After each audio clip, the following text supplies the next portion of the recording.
உள் ஒதுக்கீடு அவதூறுகளும் உண்மைகளும். நாகை திருவள்ளுவன்.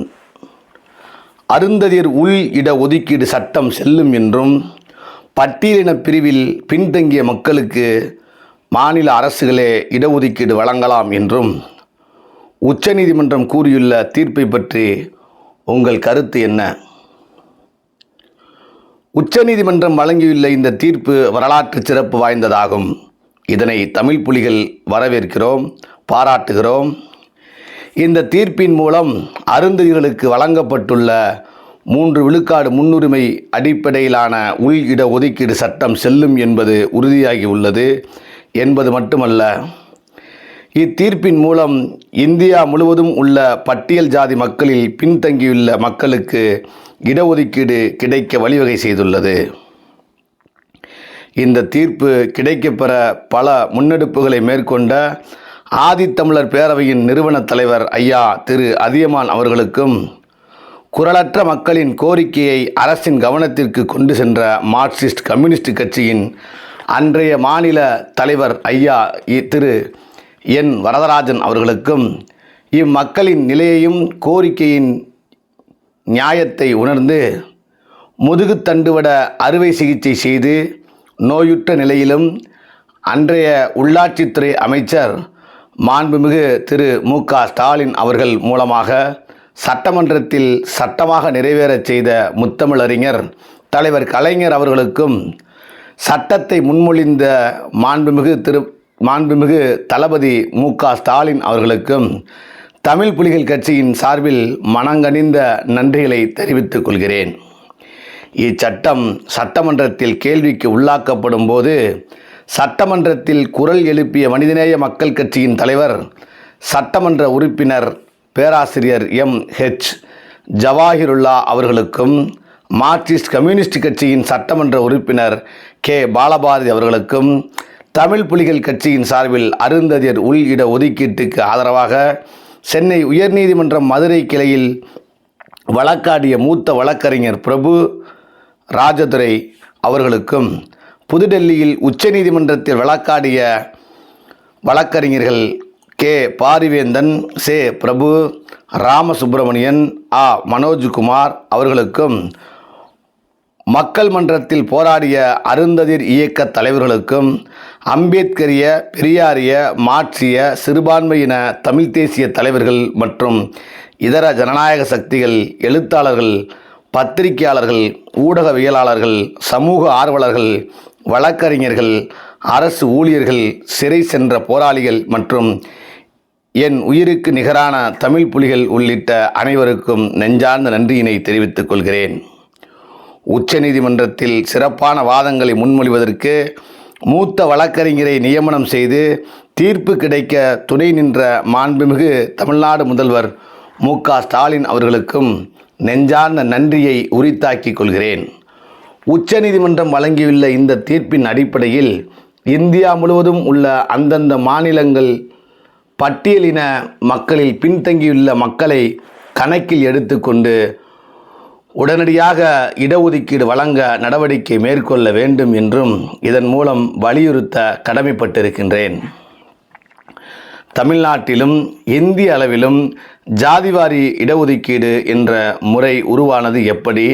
அதன் வரலாறு என்ன? இடஒதுக்கீட்டை பற்றி தெரிந்து கொள்ள வேண்டுமென்றால் முதலில் இந்திய சமூக அமைப்பு முறையை தெரிந்து கொள்ள வேண்டும். இந்திய சமூக அமைப்பு முறை என்பது சாதிய அமைப்பு முறையால் கட்டமைக்கப்பட்டுள்ளது. சாதிய அமைப்பு முறை என்பது பிறப்பின் அடிப்படையில் ஏற்றத்தாழ்வுகளை போதிக்கக்கூடியதாக உள்ளது. இதன் மூலம் முன்னேறிய சாதியினரான பார்ப்பனர்கள் மாத்திரம் அனைத்து விதமான அதிகாரத்தையும் பயன்களையும் வரலாறு நெடுகிலும் அனுபவித்து வந்துள்ளனர். பார்ப்பனர்கள் முன்னேறியவர்களாகவும் மற்றவர்கள் முன்னேற முடியாத நிலையிலும் இருந்தனர் என்பதை பார்க்க முடிகிறது. ஆங்கிலேயர் ஆட்சி காலத்தில் கல்வி, நிர்வாகம், நீதித்துறை மற்றும் சட்டமன்ற பதவிகள் ஆகியவற்றில் இந்தியர்களும் பங்கு பெற இடப்பங்கீடு வாய்ப்புகள் ஏற்படுத்தப்பட்டன.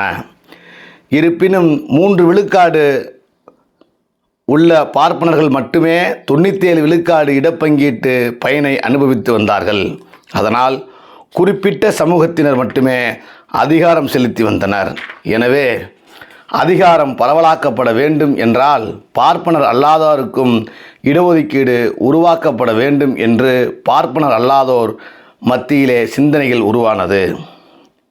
இதனால் தனி இடஒதுக்கீடு கோரிக்கை எழுப்பப்பட்டது. அதாவது இடஒதுக்கீட்டை ஒரு குறிப்பிட்ட சமூகத்தினர் மட்டுமே பயன்படுத்தக்கூடாது, எல்லா சமூகத்தினருக்கும் பகிர்ந்தளிக்கப்பட வேண்டும் என்பதே பார்ப்பனர் அல்லாதோர் கோரிக்கையாக இருந்து வந்தது. இதன் மூலம் அனைவருக்கும் அனைத்தும் கிடைக்க வேண்டும் என்பதே இடஒதுக்கீட்டின் நோக்கம் என்பதை புரிந்து கொள்ள முடிகிறது. இதுவே சாதிய அமைப்பு முறையை தகர்க்க ஓர் ஆயுதமாக பயன்படுத்தப்படுகிறது என்பதை நாம் முதலில் புரிந்து கொள்ள வேண்டும். முதலாக 1902 சத்ரபதி சாகு மகாராஜா அவர்கள் கோல்காப்பூரில் இடஒதுக்கீட்டு முறையை நடைமுறைக்கு கொண்டு வந்தார். அதன் பிறகு 1920 4ஆம் கிருஷ்ணராஜா உடையார் மைசூரிலும் பரோடா மன்னர் பரோடாவிலும் இடஒதுக்கீட்டு முறையை நடைமுறைக்கு கொண்டு வந்தனர். இந்திய வரலாற்றில் பட்டியல் ஜாதியினருக்கும் பிற்படுத்தப்பட்டவர்களுக்கும் சிறுபான்மையினருக்கும் முதலாக இடஒதுக்கீட்டை நடைமுறைக்கு கொண்டு வந்தவர்கள் இவர்களே. பிறகு சென்னை ஐக்கிய சங்கம், தென்னிந்திய நல உரிமை சங்கம், நீதி கட்சி உருவான பிறகு இடஒதுக்கீட்டின் பலன்கள் அனைத்து தரப்பினருக்கும் சென்றடைய வேண்டுமென்பதற்காக போராட்டங்கள் முன்னெடுக்கப்பட்டன. நீதி கட்சி ஆட்சிக்கு வந்த பிறகு 1921 613 ஜிஓ 613/16/9/1921 எனும் அரசாணையின்படி பார்ப்பனர் அல்லாத மக்களுக்கு இடஒதுக்கீடு வழங்க ஆணை பிறப்பிக்கப்பட்டது.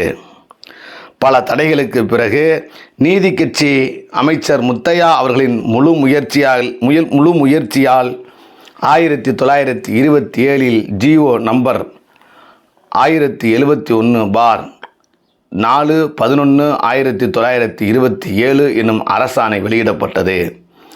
அதன்படி பார்ப்பனர்கள், இஸ்லாமியர், இந்திய கிறிஸ்தவர், ஆங்கிலேய கிறிஸ்தவர், பார்ப்பனர்கள் அல்லாத இந்துக்கள், தாழ்த்தப்பட்டவர்கள் என்கிற 6 பிரிவினருக்கு வகுப்பு வாரியான இடஒதுக்கீட்டு உரிமை உறுதி செய்யப்பட்டது. சென்னை மாகாணத்தில் மட்டும் மாகாண அரசு பதவிகளிலும் மத்திய அரசு பணிகளிலும் 1935 100 விழுக்காடு வகுப்பு வாரி உரிமை நடைமுறைப்படுத்தப்பட்டது.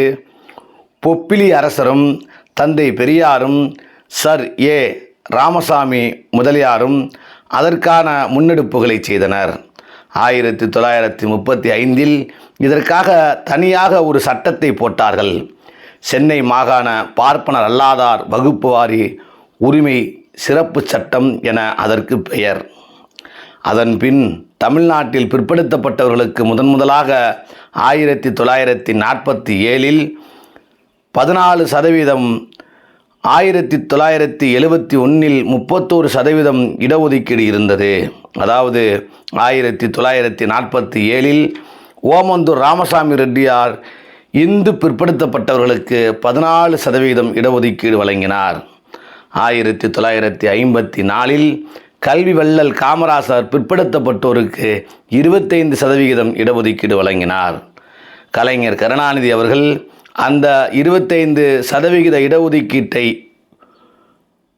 31% உயர்த்தினார். இந்த ஒதுக்கீடுகளுக்கு காரணமாக இருந்தவர் தந்தை பெரியார். 1980 முதலமைச்சர் எம்ஜிஆர் அவர்கள் ஜாதிவாரி இடஒதுக்கீடு என்ற சமூக அறிவியல் முறையை ஒழித்து பொருளாதார அடிப்படையிலான பார்ப்பன ஆதரவு இடஒதுக்கீடு என்ற முறையை திணித்தார். அப்போது திராவிடர் கழகமும் திராவிட முன்னேற்றக் கழகமும் நடத்திய கடும் போராட்டங்களுக்கு பிறகு 31% இருந்த பிற்படுத்தப்பட்டோர் இடஒதுக்கீட்டை 50% உயர்த்தினார். ஒட்டுமொத்த இடஒதுக்கீடு 68 உயர்ந்தது. 1982 பிற்படுத்தப்பட்டோருக்கு 50 விழுக்காடு, பட்டியல் ஜாதியினருக்கு 18 விழுக்காடு என்ற நிலை இருந்தது. 1992 உச்சநீதிமன்றம் இடஒதுக்கீட்டின் அளவு 50 விழுக்காட்டுக்கு மேலே இருக்கக்கூடாது என ஒரு உச்சவரம்பை நிர்ணயித்தது. அதை எதிர்த்து திராவிடர் கழக தலைவர் கி. வீரமணி அவர்கள் 31C பிரிவின் கீழ் ஒரு சட்டம் இயற்றி அதை அரசியல் சட்டத்தின் 9ஆம் அட்டவணையில் இணைக்க வேண்டுமென தமிழ்நாடு அரசை வழிநடத்தினார். அதன் அடிப்படையில் 1993 31C சட்டம் இயற்றப்பட்டு 69 விழுக்காடு இடஒதுக்கீடு இன்று வரை நிலைத்துள்ளது. அப்போது முதல்வராக இருந்தவர் ஜெயலலிதா அவர்கள் ஆவார். பட்டியல் மற்றும் பழங்குடியின மக்களுக்கான 18% இடஒதுக்கீட்டை 1% உயர்த்தி 19% வழங்கியதும் கலைஞரே. அதன் பிறகு பிற்படுத்தப்பட்டவர்களுக்கான 30% இடஒதுக்கீட்டில் இஸ்லாமியர்களுக்கு 3.5% தனி இடஒதுக்கீட்டை வழங்கியவரும் கலைஞர்தான். அதேபோல் பட்டியலின மக்களில் பின்தங்கியுள்ள அருந்ததியர்களுக்கு 3% உள் இட ஒதுக்கீடு 2009ஆம் ஆண்டு கலைஞர் வழங்கினார். இவையெல்லாம் தமிழ்நாடு அரசில் உள்ள நிலை. இந்திய அளவில் இடஒதுக்கீடு. இந்திய அளவில் 1942 புரட்சியாளர் அம்பேத்கரின் முயற்சியால் பட்டியல் ஜாதியினருக்கும் பழங்குடியினருக்கும் 8 விழுக்காடு இடஒதுக்கீடு வழங்கப்பட்டது. 1946 12.5 விழுக்காடு வழங்கப்பட்டது. 1947 இந்தியா விடுதலை பெற்ற பிறகு புரட்சியாளர் அம்பேத்கர் அவர்களால் இந்திய அரசமைப்பு சட்டத்தில் அனைவருக்குமான இடஒதுக்கீடு உறுதி செய்யப்பட்டது. 1950 தமிழ்நாட்டில் செண்பகம் துரைராஜ் என்ற பார்ப்பன பெண் இடஒதுக்கீட்டுக்கு எதிராக ஒரு வழக்கை தொடுத்தார். அதன்படி சென்னை உயர்நீதிமன்றம் 28/7/1950 இடஒதுக்கீட்டை ரத்து செய்து தீர்ப்பளித்தது. சென்னை மாகாண அரசு இந்த தீர்ப்பை எதிர்த்து உச்சநீதிமன்றத்தில் மேல்முறையீடு செய்தது. 1950 செப்டம்பரிலேயே உச்சநீதிமன்றமும் இடஒதுக்கீட்டுக்கு எதிராக தீர்ப்பளித்தது. உயர்நீதி உச்சநீதி மன்றங்களின் தீர்ப்புகளினால் பட்டியல் பழங்குடி பிற்படுத்தப்பட்ட மக்களுக்கு கல்வி வேலைவாய்ப்புகளில் இருந்த இடஒதுக்கீடு உரிமை தொடர முடியாத சூழல் உருவானது.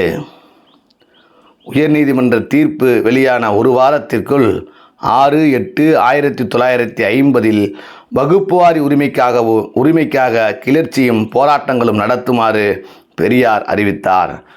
ஆகஸ்ட் 14 தமிழ்நாடு முழுவதும் முழு அடைப்பு போராட்டம் நடைபெற்றது. டிசம்பர் 3 பெரியார் தலைமையில் வகுப்புரிமை மாநாடும் ஒவ்வொரு மாதமும் 14ஆம் தேதி வகுப்புரிமை நாளும் கடைபிடிக்கப்பட்டன. இவற்றின் விளைவாக 1951 பிப்ரவரியில் இந்திய அரசியல் சட்டம் முதன்முறையாக திருத்தப்பட்டது. புரட்சியாளர் அம்பேத்கரின் ஆலோசனைக்கு ஏற்ப இந்திய அரசியல் சட்டத்தின் 15ஆம் விதியில் 4ஆம் உட்பிரிவு 1 சேர்க்கப்பட்டது. சமூக ரீதியாகவும் கல்வி ரீதியாகவும் பிற்படுத்தப்பட்ட பட்டியல் ஜாதி மக்களுக்கு உரிய உரிமைகள் இந்த பிரிவால் பாதுகாக்கப்பட்டது. இந்த சட்ட திருத்தத்தின் காரணமாகத்தான் இன்று 2024 வரை பட்டியல் பழங்குடி பிற்படுத்தப்பட்ட சமுதாய மக்கள் அனைவரும் கல்வி வேலைவாய்ப்புகளில் பிரதிநிதித்துவம் பெற்றுள்ளார்கள். தமிழ்நாட்டில் மட்டுமல்ல, 1950 வெளியான நீதிமன்ற தீர்ப்புகளுக்கு தமிழ்நாட்டில் பெரியாரின் எதிர்குரலும் அம்பேத்கரின் சட்ட அறிவும் இல்லாமல் போயிருந்தால் இந்தியாவின் அனைத்து மாநிலங்களிலும் உள்ள பட்டியல் ஜாதி பழங்குடிகள் மற்றும் பிற்படுத்தப்பட்ட மக்களின் இடஒதுக்கீட்டு உரிமைகள் பறிபோயிருக்கும். இப்படியாக பார்ப்பனர்களிடமிருந்து பார்ப்பனர் அல்லாதவருக்கு, இஸ்லாமியர்களுக்கு, கிறித்தவர்களுக்கு, சீக்கியர்களுக்கு, ஆங்கிலோ இந்தியர்களுக்கு, பிற்படுத்தப்பட்டவர்களுக்கு, மிகவும் பிற்படுத்தப்பட்டவர்களுக்கு, பட்டியல் மற்றும் பழங்குடியினருக்கு, பட்டியல் பிரிவில் உள்ள அருந்ததியர்களுக்கு என இடஒதுக்கீட்டின் நீட்சி விரிவடைந்து வருகிறது. இது மேலும் விரிவடைந்து அனைவருக்கும் இடஒதுக்கீட்டின் பயன் கிடைக்கச் செய்வதே இடஒதுக்கீட்டின் உன்னதமான நோக்கமும் சமூக நீதியும் ஆகும். இடஒதுக்கீட்டின் வரலாற்றைப் போலவே அருந்ததியர் உள் இட ஒதுக்கீட்டின் வரலாற்றையும் அறிந்து கொள்ள விரும்புகிறோம். அது பற்றியும் விவரியுங்கள். கடந்த 2009ஆம் ஆண்டு முத்தமிழறிஞர் தலைவர் கலைஞர் அவர்களால் பட்டியல் ஜாதி மக்களுக்கு வழங்கப்பட்டுள்ள 18% விழுக்காடு இடஒதுக்கீட்டில் அருந்ததியர் மக்களுக்கு வழங்கிய 3 விழுக்காடு முன்னுரிமை அடிப்படையிலான வகையீட்டை எளிமையாக புரிந்து கொள்வதற்காக அருந்ததியர் உள் இட ஒதுக்கீடு என்று நாம் அழைக்கின்றோம். தமிழகத்தில் பட்டியல் பிரிவினருக்கு வழங்கப்பட்டுள்ள 18 விழுக்காடு இடஒதுக்கீட்டில் கல்வி மற்றும் வேலைவாய்ப்பில் 1 விழுக்காடு பயனை கூட அருந்ததியர்கள் நுகர முடியவில்லை என்பதால் அருந்ததியர் மக்களுக்கு உள் இட ஒதுக்கீடு வழங்க வேண்டும் என்கிற கோரிக்கை ஏறத்தாழ 40 ஆண்டுகளுக்கும் மேலாக அருந்ததியர் இயக்கங்கள் மற்றும் இதர ஜனநாயக சக்திகளால் முன்வைக்கப்பட்டு பலகட்ட போராட்டங்கள் முன்னெடுக்கப்பட்டன. இக்கோரிக்கை நிறைவேறுவதற்கு அருந்ததியர் இயக்க தலைவர்கள் மார்க்சிய, அம்பேத்கரிய, பெரியாரிய, தமிழ் தேசிய, சிறுபான்மையின மற்றும் இதர ஜனநாயக சக்திகள் ஆற்றிய பங்களிப்பு என்பது எண்ணில் அடங்காதது. இவர்கள் அனைவரின் அளப்பரிய போராட்டங்களுக்கு பிறகே இக்கோரிக்கை வலுப்பெற்றது. இச்சட்டம் சட்டமன்றத்தில் கேள்விக்கு உள்ளாக்கப்படும் போது சட்டமன்றத்தில் குரல் எழுப்பிய மனிதநேய மக்கள் கட்சியின் தலைவர், சட்டமன்ற உறுப்பினர் பேராசிரியர் MH ஜவாஹிருல்லா அவர்களும், மார்க்சிஸ்ட் கம்யூனிஸ்ட் கட்சியின் சட்டமன்ற உறுப்பினர் K பாலபாரதி அவர்களும் குறிப்பிடத்தகுந்தவர்கள் ஆவார்கள். இதில் மார்க்சிஸ்ட் கம்யூனிஸ்ட் கட்சியின் போராட்டங்கள் முக்கியமானவை ஆகும். மார்க்சிஸ்ட் கம்யூனிஸ்ட் கட்சியின் முன்னெடுப்பின் மூலமாக ஐயா N வரதராஜன் அவர்களும் அருந்ததியர் இயக்க தலைவர்களும் தலைவர் கலைஞர் அவர்களை நேரில் சந்தித்து கோரிக்கை முன்வைத்ததன் மூலம் இப்போராட்டம் ஒரு வடிவத்திற்கு வந்தது என்றே சொல்லலாம். அதன் பிறகு கோரிக்கையை நிறைவேற்ற ஏற்பட்ட சவால்களையும் சட்ட சிக்கல்களையும் கருத்தில் கொண்டு தலைவர் கலைஞர் அவர்கள் அனைத்து கட்சி கூட்டத்தை ஏற்பாடு செய்து கருத்துகள் கேட்கப்பட்டு அதன் பிறகு அருந்ததியர் மக்களின் எண்ணிக்கை மற்றும் கல்வி வேலைவாய்ப்புகளில் அவர்களின் பின்தங்கிய நிலை ஆகியவற்றை தெரிந்து கொள்ள ஓய்வு பெற்ற நீதியரசர் ஜனார்த்தனம் அவர்கள் தலைமையில் ஒரு நபர் குழு அமைக்கப்பட்டு ஆய்வறிக்கையை 6 மாத காலத்திற்குள் தாக்கல் செய்ய வேண்டும் என்று துரிதப்படுத்தினார். ஜனார்த்தனம் கமிட்டியின் பரிந்துரை அடிப்படையில் அருந்ததியர் மக்களுக்கு முன்னுரிமை அடிப்படையிலான வகையீடு செய்ய தமிழ்நாடு அருந்ததியர்கள் சட்டம் 2009 என்ற ஒரு சட்டத்தை உருவாக்கி தனக்கு முதுகுத்தண்டுவிட அறுவை சிகிச்சை செய்யப்பட்டு உடல்நிலை நலிவுற்ற நிலையிலும் இச்சட்டத்தின் அவசியம் கருதி அன்றைய உள்ளாட்சித்துறை அமைச்சராக இருந்த தளபதி மு.க. ஸ்டாலின் அவர்கள் மூலமாக சட்டமன்றத்தில் ஒருமனதாக தீர்மானம் நிறைவேற்ற செய்து சட்டமாக்கினார் தலைவர் கலைஞர் அவர்கள். இடஒதுக்கீட்டிற்கும் உள் இட ஒதுக்கீட்டிற்கும் என்ன வேறுபாடு? தமிழகத்தில் இடஒதுக்கீட்டை பொறுத்தமட்டில் முன்னேறிய வகுப்பினர் OC, பிற்படுத்தப்பட்டவர்கள் BC, மிகவும் பிற்படுத்தப்பட்டவர்கள் MBC, பட்டியல் ஜாதியினர் SC மற்றும் பழங்குடியினர் ST ஆகிய பிரிவினருக்கு இடஒதுக்கீடு வழங்கப்பட்டு வருகிறது. பட்டியல் மற்றும் பழங்குடியினர் ST அல்லாத இதர பிரிவினருக்கு இடஒதுக்கீட்டை தனியாக பிரித்து வழங்குவதே தனி இட ஒதுக்கீடாகும். Separate quota. உதாரணமாக பிற்படுத்தப்பட்ட BC மக்களுக்கான 50% இடஒதுக்கீட்டிலிருந்து 20% தனியாக பிரித்தும் மிகவும் பிற்படுத்தப்பட்டவர்களுக்கு MBC வழங்கியிருப்பதை தனி இட ஒதுக்கீடாக செப்பரேட் கோட்டா என கருதலாம். அதேபோல் பிற்படுத்தப்பட்ட பிசி மக்களுக்கான 30 விழுக்காடு இடஒதுக்கீட்டில் இஸ்லாமியர்களுக்கு பிசிஎம் 3.5 விழுக்காடு வழங்கியிருப்பதை தனி இட ஒதுக்கீடாக செப்பரேட் கோட்டா என்று எடுத்துக்கொள்ளலாம். இதில் பிற்படுத்தப்பட்டவர்களுக்கான பிசி இடஒதுக்கீட்டில் மிக பிற்படுத்தப்பட்டவர்களோ எம்பிசி மிகவும் பிற்படுத்தப்பட்டவர்களுக்கான எம்பிசி இடஒதுக்கீட்டில் பிற்படுத்தப்பட்டவர்களோ பிசி பங்கு பெற முடியாது. இதேபோல் இஸ்லாமியர்களுக்கான பிசிஎம் இடஒதுக்கீட்டில் இதர பிற்படுத்தப்பட்டவர்களோ பிற்படுத்தப்பட்டவர்களுக்கான பிசி இடஒதுக்கீட்டில் இஸ்லாமியர்களோ பிசிஎம் பங்கு பெற முடியாது. எனவேதான் இதனை தனி இட ஒதுக்கீடு செப்பரேட் கோட்டா என்கிறோம்.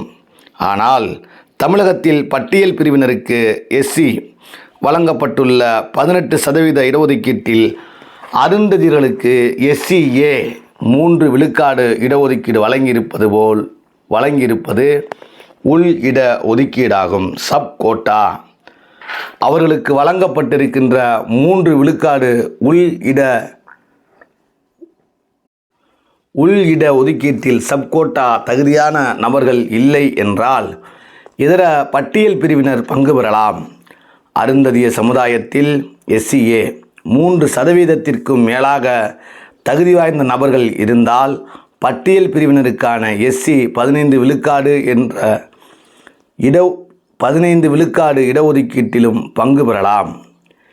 எனவேதான் இதனை தனி இட ஒதுக்கீடு செப்பரேட் கோட்டா என்று அழைக்காமல் முன்னுரிமை அடிப்படையிலான வகையீடு ப்ரையாரிட்டி பேஸ்டு கேட்டகரைசேஷன் என்று அழைக்க சட்டம் சொல்கிறது.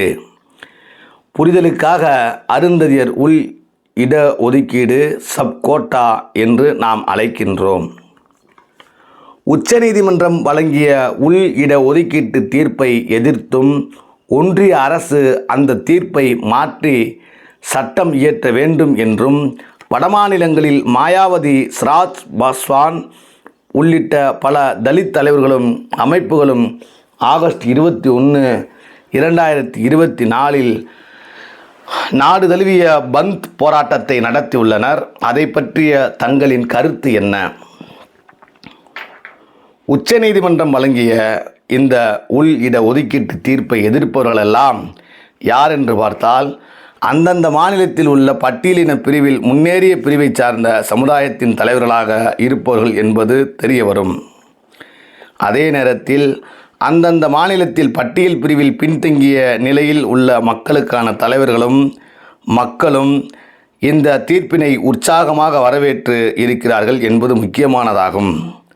எப்போதுமே இடஒதுக்கீட்டின் பயனை இதுவரை முழுமையாக அனுபவித்து வந்தவர்கள் வாய்ப்பு மறுக்கப்பட்டவர்கள் இடஒதுக்கீட்டை பெற முயல்கிற போது எதிர்க்கவே செய்வார்கள்.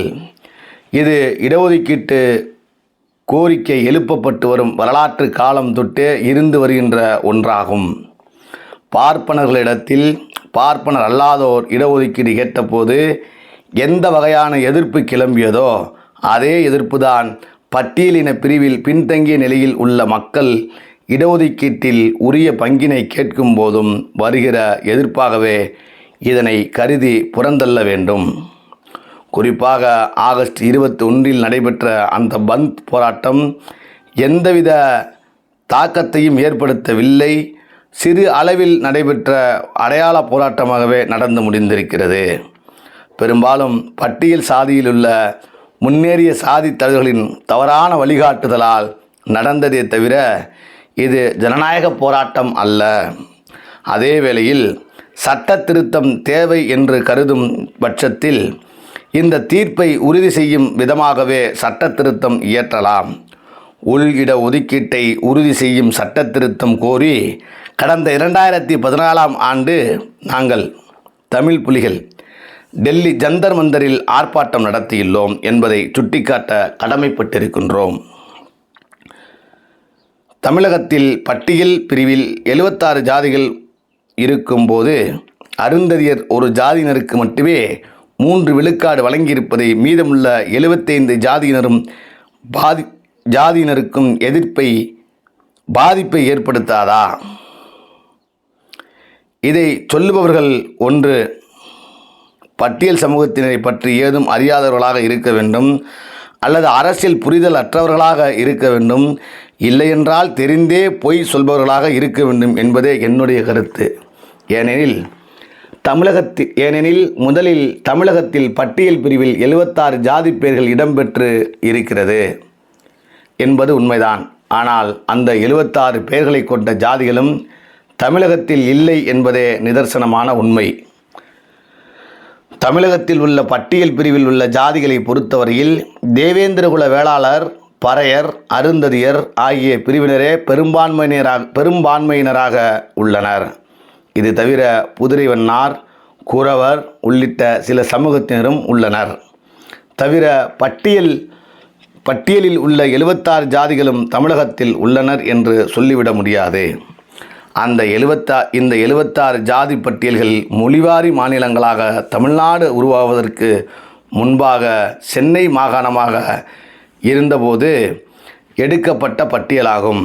மொழிவழி மாநிலமாக பிரிக்கப்பட்ட பிறகு இந்த 76 பிரிவுகளிலே உள்ள பல ஜாதியினர் ஆந்திரா, கேரளா, கர்நாடகா உள்ளிட்ட மாநிலங்களின் பட்டியல் பிரிவில் சேர்க்கப்பட்டு விட்டார்கள்.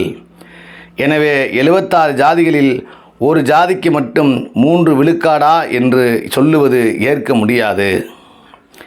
7 ஜாதிகளை உள்ளடக்கி அருந்ததியர் என வகைப்படுத்தி 3 விழுக்காடு உள் இட ஒதுக்கீடு வழங்கப்பட்டுள்ளது. எனவே அருந்ததியர் எனும் ஒரு சாதியினருக்கு மட்டும் 3 விழுக்காடு அல்ல.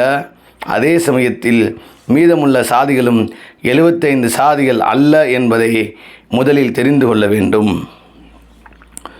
உச்சநீதிமன்றம் வழங்கி இருக்கிற இந்த உள் இட ஒதுக்கீடு தீர்ப்பு அரசமைப்பு சட்டத்துக்கு எதிரானது என்ற வாதத்தை முன்வைக்கிறார்களே.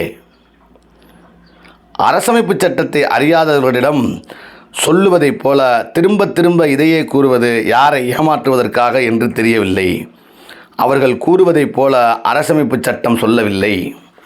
அரசமைப்பு சட்டப்பிரிவு 341வது பிரிவையே இவர்கள் கோடிட்டு காட்டுகிறார்கள். இந்த பிரிவு பட்டியலின பிரிவில் பின்தங்கியுள்ள மக்களை பட்டியலின தொகுப்பிலிருந்து நீக்குவதற்கும் சேர்ப்பதற்கும் மாநில அரசுகளுக்கு அதிகாரம் இல்லை, குடியரசுத் தலைவருக்கு மட்டுமே அதிகாரம் உள்ளது என்று கூறுகிறது. அதற்கு எதிராக உச்சநீதிமன்றம் தீர்ப்பு வழங்கவில்லை. உச்சநீதிமன்ற தீர்ப்பு என்பது மிக தெளிவாகவே சொல்கிறது, பட்டியலின பிரிவில் பின்தங்கியுள்ள பிரிவு மக்களுக்கு இடஒதுக்கீடு வழங்கலாம் என்று மட்டுமே கூறுகிறது. எந்த இடத்திலும் பட்டியல் பிரிவில் உள்ள மக்களை சேர்ப்பதற்கோ நீக்குவதற்கோ உரிய அதிகாரத்தை மாநில அரசுகளிடம் வழங்கவில்லை. எனவே 341வது பிரிவை மீறுவதாக தீர்ப்பு இல்லை என்பதுதான் சட்ட ரீதியான உண்மை. இடஒதுக்கீட்டை வகைப்படுத்தி கேட்டகரைசேஷன் வழங்குவதன் மூலம் அகில இந்திய அளவில் பட்டியலின மக்களின் எண்ணிக்கை குறைந்துவிடும் என்றும் அவர்களின் ஒற்றுமை சிதைந்துவிடும் என்றும் கூறுகிறார்களே. இடஒதுக்கீட்டினை வகைப்படுத்தி கேட்டகரைசேஷன் வழங்குவதால் பட்டியலின மக்களின் எண்ணிக்கை குறைந்துவிடும் என்பதற்கும் அவர்களின் ஒற்றுமை சிதைந்து விடும் என்பதற்கும் வரலாற்று ரீதியாகவோ சட்ட ரீதியாகவோ எந்தவிதமான சான்றுகளும் இல்லை. இத்தீர்ப்பின்படி பட்டியலின மக்களில் பின்தங்கியுள்ள மக்களுக்கு இடஒதுக்கீடு வழங்க மட்டுமே உரிமை உள்ளது. மாறாக பட்டியலில் உள்ள ஜாதிகளை நீக்குவதற்கோ சேர்ப்பதற்கோ உரிமை இல்லை என்று தெளிவாக விளங்கி கொள்ள முடிகிறது. இதன் மூலமாக எந்த ஒரு மாநில அரசும் பட்டியல் பிரிவிற்குள்ளாக இருக்கின்ற ஜாதிகளை நீக்குவதற்கோ சேர்ப்பதற்கோ வாய்ப்பு இல்லாத பட்சத்தில் இந்த மக்களின் எண்ணிக்கையை கூட்டவோ குறைக்கவோ வாய்ப்பில்லை எனும் பட்சத்தில் இவர்களுடைய எண்ணிக்கை எப்படி குறையும் என்பதே என்னுடைய கேள்வி. இவர்களுக்கு இடஒதுக்கீடு வழங்குவதன் மூலம் இவர்களிடத்திலே ஒரு பிளவு ஏற்பட்டுவிடும்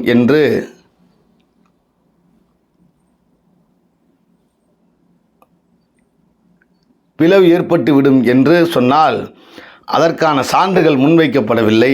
ஏனென்றால் ஏற்கனவே இதுபோல ஆந்திராவில் 4 வகையில் பிரித்து வழங்கப்பட்டு பல ஆண்டுகளுக்கு மேலாக நடைமுறையில் இருந்தபோதும் அவர்களிடத்திலே பெரிதாக முரண்பாடு ஏதும் ஏற்படவில்லை.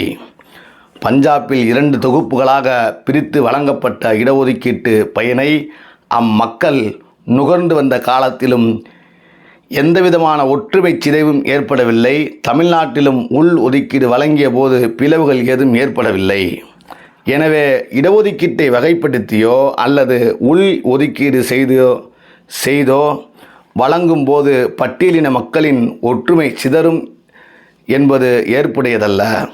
மாறாக இந்த இடஒதுக்கீடு வழங்காமல் மறுப்பதுதான் இந்த மக்களை பிளவுபடுத்துமே தவிர வகைப்படுத்தி அல்லது உள் ஒதுக்கீடு வழங்குவது பிளவுபடுத்தாது. இன்னும் சொல்ல வேண்டும் என்றால் இடஒதுக்கீடு வழங்குவதன் மூலமாக மட்டுமே ஒற்றுமையை வலுவாக உறுதி செய்ய முடியும். ஏனென்றால் ஒருவனுடைய உரிமை மறுக்கப்படுகிற போதோ அல்லது பறிக்கப்படுகிற போதோ தான் அவன் பிரிந்து செல்ல நினைக்கின்றான். ஒருவனுக்கு அவனுக்கான உரிமையை வழங்கும் பட்சத்தில் அவன் ஒற்றுமையோடு இருக்கவே விரும்புவான் என்பதை நாம் முதலில் தெரிந்து கொள்ள வேண்டும். பட்டியலுக்குள்ளாக இடஒதுக்கீட்டு உரிமை கேட்கும்போது எந்தவிதமான எண்ணிக்கை சிதறலோ ஒற்றுமை குறைவோ ஏற்படாது என்பதை அனைவரும் புரிந்து கொள்ள வேண்டும்.